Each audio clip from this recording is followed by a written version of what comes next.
There are some aspects of globalization that are wonderful. The globalization of communications and the fact that we now have that everybody in the world virtually, I mean, in Timbuktu, they have virtual access to practically the same thing as everybody else. The capacity to transfer information in the global sense that has only happened in the last 20 years, really, or 25 years, by comparison with the way it was 50 years ago, never mind the way it was 100 years ago, is good globalization.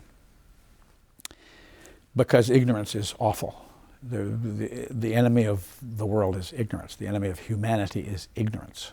And if we're ignorant about anything, not just, I don't mean stupid, I mean ignorant, not knowing something. Ignorant is not necessarily an aspersion.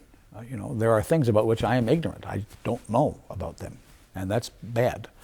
So don't go there. Don't try to do that. But ignorance is a scourge. So globalization can solve a lot of ignorance if we let it and if we use the tools that are available. We're not using them very well right now, but we could, and I hope we will. Globalization of business there are some downsides to it.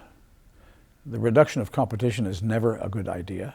And if you reduce competition to 1 or 2 or 3, then collusion becomes, doesn't even have to be done behind closed doors. It becomes pretty easy to do. And that works to the detriment of those of us who consume things. On the other hand, the globalization of industry means that things that we don't think about are happening now. There are huge automobile manufacturers in India and in Mexico. And there are educational things going on in Lithuania and factories making things and people thinking of things and research going on under the auspices of commercial enterprises.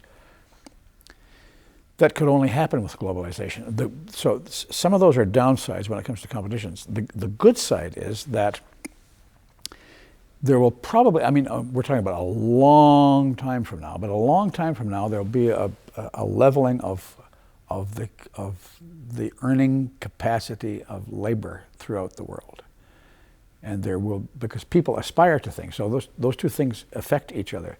The worker who's earning $3 a day someplace, and that's a very respectable wage where they're earning that, has a television and can see what those people over there have, and she want that too.